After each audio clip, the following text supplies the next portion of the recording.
তো বন্ধুরা, আজকে রবিবার। তো রবিবারে আমি সকাল সকাল মাছ বাজার করে নিয়ে এসেছি। আর মাছ বাজারের মধ্যে এই যে তেলাপিয়া মাছ এনেছি। এখানে 1 কেজি 400 মাছ আছে। আর এখানে এখানে 1 কেজি মতো শিঙি মাছ এনেছি। এটা নিয়েছে 1200 টাকা করে। একটা তো লাফিয়ে পড়েই গেছে নিচে, এখানে নিচে পড়ে গেছে।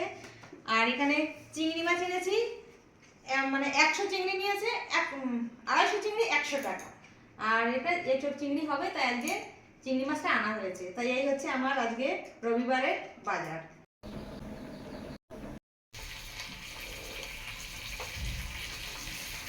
তো বন্ধুরা, এর মধ্যে কালো জিরে ফোড়ন দিয়েছি, আর তেজপাতা, আদা রসুন আর শুকনো লঙ্কা বাটা দিয়েছি।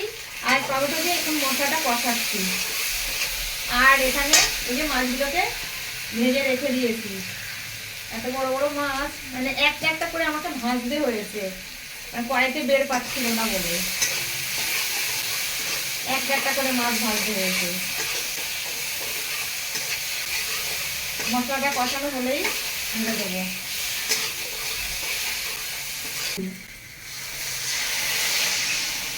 বেশি জল দেবো না, কারণ এটা মাখা মাখা হবে, তো সেই কারণে বেশি জল দেবো না।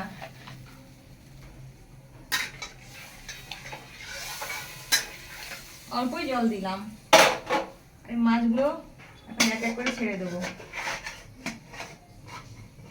বড় মাছ একটা একটা করে আজকে আমাকে ভাজতে হয়েছে, বের পাচ্ছিল না মাছে।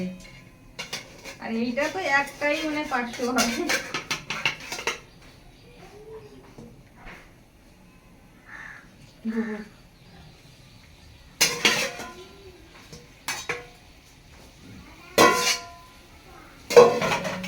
এবার আমি চাপা দিয়ে দিই।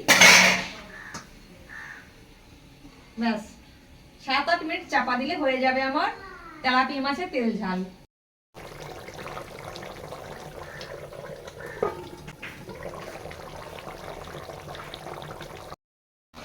তৈরি হয়ে গেল আজকে আমার তেলাপিয়া মাছের তেল ঝাল।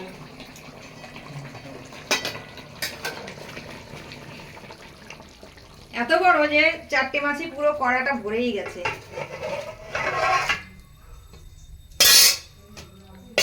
এই হচ্ছে আমার তেলাপিয়া মাছের তেল ঝাল। আজকে করেছি গরম গরম ধোঁয়া ওঠা 1 হাঁড়ি ভাত। 1 হাঁড়ি ভাত, তার সঙ্গে এখানে করেছি চিংড়ি মাছ দিয়ে এঁচোড় চিংড়ি। আর এখানে লেগ পিস দিয়ে চিকেন কষা। আর এখানে বড় বড় তেলাপিয়া মাছের তেল ঝাল। আর এখানে লেগ পিস দিয়ে বাটার চিকেন। তো এই হচ্ছে আজকে আমাদের মেনু।